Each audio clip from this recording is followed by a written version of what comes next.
मैं आपको आज भी कहता हूं कि यदि मैं तुम्हारी जगह पेपर देने जाऊं, चाहे मैंने बहुत अच्छा पढ़ाई नहीं की इस समय, लेकिन मैं आपको विश्वास दिला सकता हूं कि मेरा पेपर आपसे बहुत बढ़िया होगा। रीजन क्या है?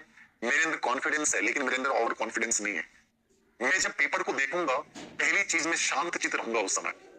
ठीक है, मेरे अंदर उतावलापन नहीं आएगा कि मैंने पेपर देखा है और मैं पेपर को हड़बड़ा के मैंने खोला है। नहीं, मैं पेपर को बड़े शांत मन से खोलूंगा। ये पेपर मेरे सामने है, इस पेपर को मैंने खोला और पेपर का पेज आराम से पलटा। मैंने सबसे पहले रोल नंबर लिखे।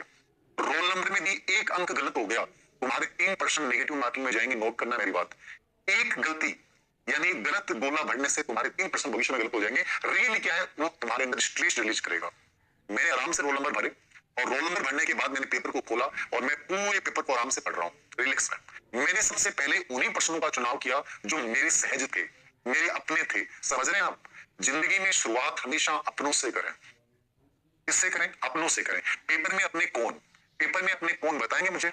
पेपर में अपने कौन? पेपर में अपने वो हैं जिनको आपने पढ़ा है, जो आपने एकदम आपके कॉन्सेप्ट क्लियर है। आपने मान लीजिए 100% है और उसमें से 30% आपके अपने हैं, या मान लीजिए 60% आपके अपने हैं।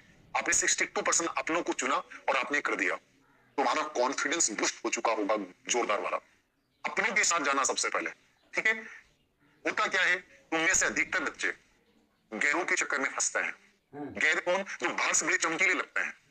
पर्सन इतना बड़ा है, लैंग्वेज इतनी बड़ी है, समझ में कुछ नहीं आया। पहला वर्ड समझ में आया, लास्ट वाला समझ में, बीच में कुछ समझ में नहीं आया। कभी चक्कर में मत पड़ना। मैंने आपको पहले भी उदाहरण दिया था, जब भी ट्रेन में जाओ, बस में जाओ, जिसने पूरा मुंह ढक रखा है और जिसकी सिर्फ आंखें दिखाई दे रही हैं, मत फंस जाना उन आंखों के चक्कर में। 4 घंटे में तुम पूरा समय बर्बाद कर दोगे। उस 4 घंटे जयपुर से झुंझुनू तक का समय है, तुम उन आंखों में गुजार दोगे, लेकिन तुम्हारा आउटकम 100% जीरो आएगा। ये लिख लेना मेरा, क्योंकि तुमने उस पूरे पर्सन को पढ़ा ही नहीं है। वो पूरा पर्सन क्या था तुम्हारा पता ही नहीं है। हो सकता है कि जब तुम उसको पूरे को देख लो तो तुम्हारा जो आंसर होना चाहिए था वो पता नहीं क्या होगा, नेगेटिव मार्किंग में जा सकते हो। समझ रहे मेरी बात? निहितार्थ समझिएगा बात का। गैरों के चक्कर में, उन आंखों के चक्कर में मत फंस जाना जो बाहर से तुम्हें बुला रही हैं आ जाओ, लेकिन रियल में वो क्या है मैं जानता ही नहीं हूं। कभी भी संदेहास्पद पर्सन, संदेह युक्त चीज, कहते हैं नॉर्मली कि उस चीज के हाथ मत लगाओ जहां संदेह लगता हो। उसी सामान को रखें, उसी सामान को खोलें जिसमें विश्वास आपका कायम है। ऐसे प्रश्नों की तरफ ऐसी सिर्फ आंखें दिख रही हैं दुपट्टे के माध्यम से, बाकी कुछ नहीं है, अंदाजा नहीं है कौन है, कहां है, क्या है। कभी नहीं देखना, रास्ते पे नहीं जानना, याद रखना। केवल उन्हीं प्रश्नों को, यानी अपनों के बाद संदेहास्पद